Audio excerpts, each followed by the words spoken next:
তো আমরা 1000 সাবস্ক্রাইব পূরণ করার জন্য কি কি পদ্ধতি গ্রহণ করব এবং কি কি করলে আমার 1000 সাবস্ক্রাইব পূরণ হয়ে যাবে এবং তাতে চ্যানেলে কোনো সমস্যা হবে না। এবং আমরা যারা নতুন ইউটিউবার আছি তাদের কিন্তু স্বপ্ন থাকে যে আমরা ইউটিউব চ্যানেল ক্রিয়েট করার পর 1000 সাবস্ক্রাইব কীভাবে পূরণ করবো এবং 4000 ঘন্টা ওয়াচ টাইম কীভাবে পূরণ করবো। তো এই বিষয় নিয়ে যেহেতু আছে আলোচনা, তো মূল ভিডিও শুরু করার আগে আর একটা ছোট্ট রিকোয়েস্ট, যারা আমার চ্যানেলটিতে এখনও সাবস্ক্রাইব করেনি তারা অবশ্যই আমার চ্যানেলটি সাবস্ক্রাইব করবেন এবং পাশে থাকা বেল আইকনটি বাজিয়ে দিবেন, যাতে করে এইরকম নতুন কোনো ইউটিউব টিপসের ভিডিও খুব সহজে পেয়ে যান। তো বন্ধুরা, যে আমরা নতুন যে কন্টেন্ট ক্রিয়েটর আছে সেটা আমরা মূলত হতেছে যে আজকে যদি একটা চ্যানেল ক্রিয়েট করি, তো সেই চ্যানেল ক্রিয়েট করার পর যে ভিডিওগুলো আপলোড করার পর আমাদের স্বপ্ন থাকে যে 1000 সাবস্ক্রাইব কতদিনে পূরণ করব এবং 4000 ঘন্টা ওয়াচ টাইম কতদিনে পূরণ করব। তাহলে কিন্তু আমরা মনিটাইজেশনের জন্য আবেদন করতে পারবো, তখন তারপর থেকে কিন্তু আমরা ইনকাম করতে পারবো।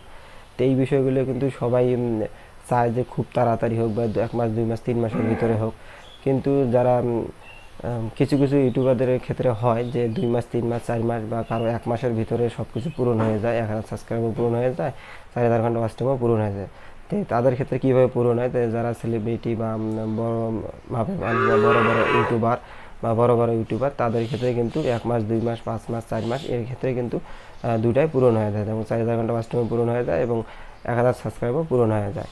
তো এই বিষয়গুলো অবশ্যই মাথায় রাখতে হবে। আমাদের যারা নতুন কন্টেন্ট ক্রিয়েটর আছে এবং তাদের কিন্তু এইরকম কোনো অপশন আসে না বা চ্যানেল ভালোভাবে গ্রোথ করে না বা ভিডিও ভাইরাল হয় না, সেই ক্ষেত্রে কিন্তু আমার অনেক সময় লাগে বা 1 বছর সময় লাগে, 2 বছর 3 বছর, তো এইরকম কিন্তু সময় লাগে। তো এই বিষয়গুলো অবশ্যই ধৈর্য সহকারে ইউটিউবে কাজ করতে হবে এবং ইউটিউব প্ল্যাটফর্মটা এখন থেকে যে অতি 15 সাল 16 সাল বা 12 সাল 10 সাল তখন কিন্তু সহজ ছিল ইউটিউবে কাজ করা বা ইউটিউবে মনিটাইজেশনটা খুব কিন্তু সহজ ছিল।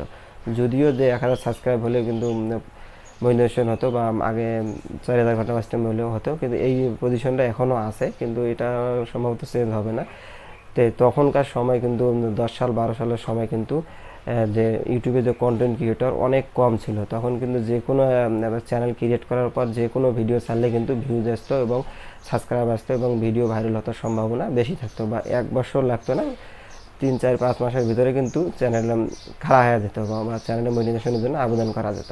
তো বর্তমান যুগে যে 22 সালে এসে যে দেখা যায় যে ইউটিউবে কন্টেন্ট ক্রিয়েটর অনেকগুলো বেড়ে গেছে এবং সেই ক্ষেত্রে কম্পিটিশন করে কিন্তু টিকে থাকতে হবে এবং ধৈর্য হারালে কিন্তু এই ইউটিউব প্ল্যাটফর্মে টিকে থাকা যাবে না।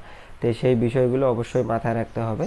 তো যেখানে যে 100-র মধ্যে বা 1 কোটির মধ্যে কিন্তু একজন ইউটিউবার হতে পারে বা কিছু কিছু ইউটিউবার আছে যে 2 3 4 মাস পর কাজ করার পর কিন্তু ইউটিউব ছেড়ে দিয়ে চলে যায়, এইরকম কিন্তু অসংখ্য ইউটিউবার আছে। তো সেই ক্ষেত্রে ইউটিউবে টিকে থাকতে হলে অবশ্যই প্রতিনিয়ত ভিডিও আপলোড করতে হবে এবং প্রতিদিন ভিডিও আপলোড করতে হবে এবং ইউটিউবের সাথে লাগাতার কাজ করতে হবে, তাহলে কিন্তু 100% সফলতা অর্জন করা যাবে।